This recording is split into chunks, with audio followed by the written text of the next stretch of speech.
சந்தனாவின் பதட்டமான குரலை கேட்ட ஹரிஷ், என்னாச்சு சந்தனா, ஏன் இவ்வளோ டென்ஷனா பேசுற என்று கேட்டான். ஹரி, நாம நினைச்ச மாதிரியே அந்த அப்பாவோட ஃப்ரெண்டு பணத்தை எடுத்துக்கிட்டு ஓடிட்டாங்களா. அங்க ஆபீஸ்ல ஒரே பிரச்சனையா இருக்கு. நீ வர வரைக்கும் என்னால வெயிட் பண்ண முடியாது. நான் ஆட்டோ பிடிச்சு போறேன், நீ நேரா அங்க வந்துரு. அனுராதா பாட்டியும் அந்த கார்த்திக்கும் ஆடுற ஆட்டத்துக்கு இந்த மாதிரி ஒரு பனிஷ்மெண்ட் கண்டிப்பா வேணும் தான். ஆனா இதுல ஒரே ஒரு சிக்கல் என்னன்னா, இந்த யோசனையை சொன்னது நம்ம மாமனாரா போயிட்டாரு. அதே நேரத்தில் ஏஜே கம்பெனியின் ஹெட் ஆபீஸில் அனுராதா பாட்டியின் மொத்த குடும்பமும் கூடியிருந்தது. ப்ளீஸ், நீங்க யாரும் கவலைப்பட வேண்டாம். அப்பா ஆல்ரெடி போலீஸ்ல கம்ப்ளைண்ட் ரெஜிஸ்டர் பண்ணியிருக்காரு.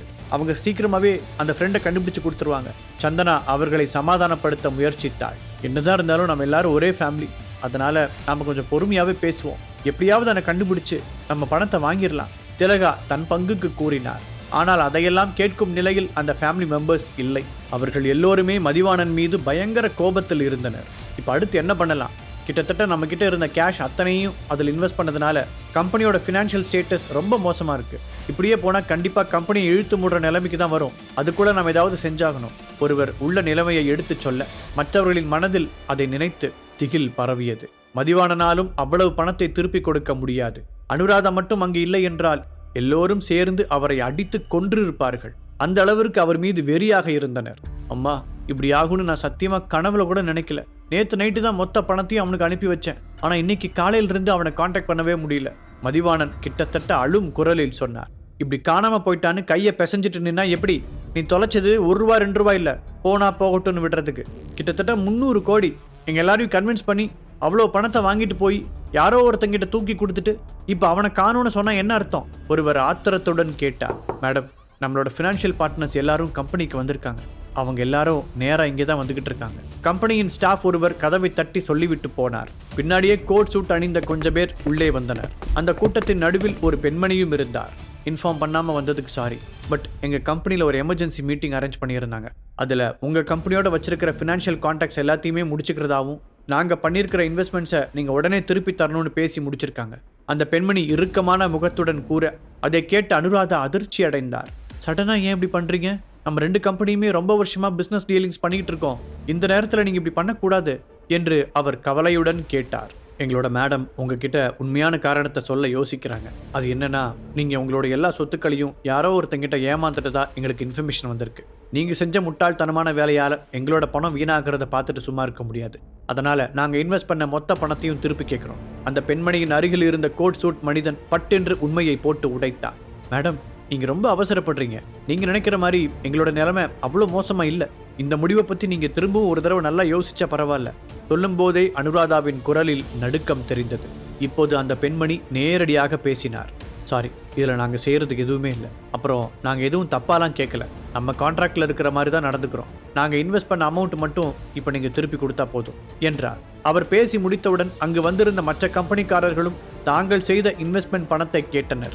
ஏஜே குடும்பத்தால் அவ்வளவு பணத்தை திருப்பி கொடுக்க முடியாது என்ற முடிவுக்கு ஆல்ரெடி அவர்கள் வந்திருந்தனர். அதனால் அந்த குடும்பத்திற்கு சொந்தமான ரியல் எஸ்டேட் நிலங்கள், அவர்களின் வீடுகள் ஆகியவற்றை போட்ட பணத்திற்கு ஈடாக பறிமுதல் செய்வது பற்றி பேசத் தொடங்கியிருந்தார்கள். அதை கேட்ட ஏஜே ஃபேமிலியில் மெம்பர்ஸ் கோபமடைந்து அவர்களுடன் வாக்குவாதத்தில் ஈடுபட்டனர். எல்லாரும் கொஞ்சம் நிறுத்துறீங்களா?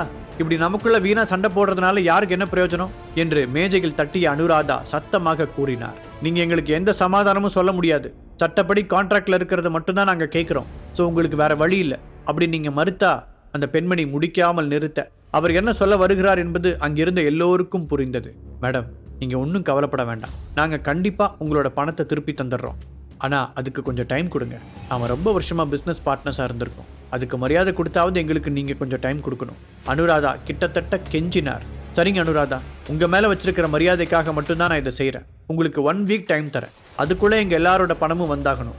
இல்லாட்டி நாங்கள் இதை கோர்ட் மூலமாக டீல் பண்ண வேண்டியிருப்போம் சொன்ன அந்த பெண்மணி அதற்கு மேல் பேச எதுவும் இல்லை என்பது போல கிளம்பி சென்று விட்டார். அனுராதா தளர்ந்து போய் நாற்காலியில் சாய்ந்தார். ஒரே வாரத்தில் அவர்களது பங்கான 200 கோடி ரூபாயை எங்கிருந்து திரட்டுவது? அதே நேரத்தில் மதிவாணன் நண்பனிடம் கொடுத்து தொலைத்த 300 கோடி ரூபாயை எப்படி திரும்ப பெறுவது? யோசிக்க யோசிக்க அவருக்கு பைத்தியம் பிடிப்பது போல இருந்தது. நம்ம சந்தனாவோட ஹஸ்பண்ட் ஹரிஷுக்கு Deepak Ravichandran, Aira international company owner ஐரான்னு நிறைய பணக்கார ஃப்ரெண்ட்ஸ் இருக்காங்கல்ல, ஹரிஷ் மூலமா அவங்க கிட்ட கேட்டு பார்க்கலாமா? ஒருவர் தயக்கத்துடன் இந்த யோசனையை கூறினார். பாட்டிக்கு ஹரிஷை சுத்தமாக பிடிக்காதென்று அங்கிருந்த எல்லோருக்குமே தெரியும். அப்படி இருக்கும்போது பாட்டி அவரிடம் உதவி கேட்பாரா என்ற சந்தேகம்தான் அவர்களின் தயக்கத்திற்கு காரணம். அவர்கள் எல்லோரும் மாற்றி மாற்றி இதை பற்றி பேசிக் கொண்டிருக்கும் பொழுது மீண்டும் அங்கே வந்த ஸ்டாஃப், அரா கம்பெனியிலிருந்து மிஸ்டர் ராகவ்னு ஒருத்தர் உங்களை பார்க்கறதுக்கு பெர்மிஷன் கேட்டிருக்காரு என்று கேட்டான். அவன் சொல்லிக் கொண்டிருக்கும் போதே அந்த மீட்டிங் ஹால் கதவை தள்ளிக்கொண்டு ராகவ் உள்ளே நுழைந்தான். நான் தான் ராகவ், இங்க அனுராதா மேடத்தோட நான் பேச முடியுமா என்று கேட்டான். பிளாக் சூட்டில் பார்ப்பதற்கு பளிச்சென்று இருந்தவனை ஏஜே ஃபேமிலி மெம்பர்ஸ் அனைவரும் ஆச்சரியத்துடன் நோட்டமிட்டனர். எஸ், நான் தான் அனுராதா, உங்களுக்கு என்ன வேணும்? பாட்டி முகத்தை சுழித்து கொண்டு கேட்டார். நான் பிசினஸ் பார்ட்னர்ஷிப் சம்பந்தமா உங்ககிட்ட பேசலான்னு வந்தேன். இந்த வார்த்தைகளை ராகவ் சொன்னதும் அந்த இடமே பரபரப்பாக மாறியது. மிஸ்டர் ராகவ், நீங்க என்ன சொல்ல வரீங்கன்னு கொஞ்சம் கிளியரா எக்ஸ்பிளைன் பண்ண முடியுமா? அனுராதாவும் ஆர்வத்துடன் கேட்டார். அனுராதா மேடம், உங்ககிட்ட பணம் இல்லைங்கிற விஷயம் எனக்கு நல்லாவே தெரியும். என்னால் உங்களுக்கு உதவ முடியும். அதுக்கு பதிலாக உங்களோட கம்பெனி மூலமாக சென்னையில் என்னோட இம்போர்ட் எக்ஸ்போர்ட் பிஸ்னஸை ஸ்டார்ட் பண்ணணும்னு நான் ஆசைப்பட்றேன். ஸோ இந்த டீல் நம்ம 2 பேருக்கும் மியூச்சுவலாக நல்ல ஆப்ஷனாக இருக்கும். ராகவ் புத்திசாலித்தனமாக காய்களை நகர்த்தினார். அப்படி மட்டும் நடந்துச்சுன்னா ஏஜே கம்பெனி இந்த பிரச்சனையிலிருந்து ஈஸியாக வெளியே வந்துடலாம். நாமளும் அந்த ஹரிஷ் கிட்டலாம் போய் ஹெல்ப் கேட்க தேவையில்லை. சந்தோஷப்பட்ட அனுராதா, ஓகே ராகவ், இந்த டீலோட கண்டிஷன்ஸ் என்ன என்று கேள்வி எழுப்பினார். மீண்டும் ஒரு முறை ஏமாற அவர் தயாராக இல்லை. அது ரொம்ப சிம்பிள் தான். ஏஜே கம்பெனிஸ்லேருந்து எனக்கு 60% ஷேர்ஸ் வேணும். அதுக்காக நான் 500 crores வரைக்கும் பணம் கொடுக்க தயாராக இருக்கேன். இதில் எந்த கோல்மாலும் கிடையாது.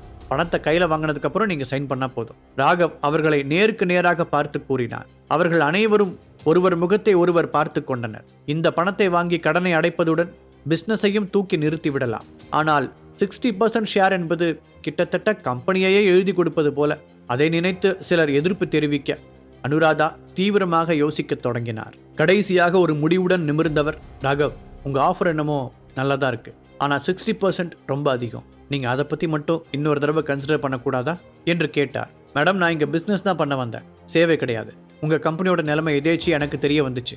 ஆல்ரெடி நானும் இங்கே பிஸ்னஸ்க்காக ஒரு நல்ல பார்ட்னரை தேடிக்கிட்டு இருந்தேன்.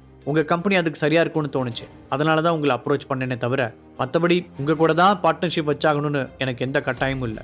இப்போ நான் ஓகேன்னு சொன்னால் கூட என்னோட டீல் அக்செப்ட் பண்ணிக்க வெளியில் ஏகப்பட்ட கம்பெனிஸ் காத்துக்கிட்டு இருக்கு. நான் உங்களுக்கு 5 minutes டைம் தரேன். அதுக்கு மேலே சாய்ஸ் இஸ் யுவர்ஸ் என்ற ராகவ் தான் ஒரு வெற்றிகரமான பிஸ்னஸ் மேன் என்பதை நிரூபித்தார். கடைசியில் அவன் எதிர்பார்த்த முடிவுதான் கிடைத்தது. 500 கோடி ரூபாய்க்காக 60% ஷேர்ஸை எழுதி வைக்க அவர்கள் ஒத்துக்கொண்டார்கள். Very good. அப்படின்னா நான் என் வக்கீல் கிட்ட பேசிட்டு டாக்குமெண்ட்ஸ்லாம் ரெடி பண்ண சொல்றேன். நீங்க அதை நல்லா படிச்சு பார்த்துட்டு சைன் போட்டா போதும் என்றவன் அவர்களுடன் மரியாதை நிமித்தமாக கைகுலுக்கி விட்டு அங்கிருந்து கிளம்பினார். ஐராவின் புது ஷோரூமில் இருந்து வெளியே வந்த ஹரிஷுக்கு ராகவிடமிருந்து பிளான் சக்சஸ் என்ற ஒரு மெசேஜ் வந்தது. அதிலிருந்த டீடைல்ஸை பார்த்து கொண்டிருந்தவனின் முன்னால் ஒரு பிளாக் கலர் பென்ஸ் கார் சர் என்று வேகமாக வந்து சடன் பிரேக் போட்டு நின்றது.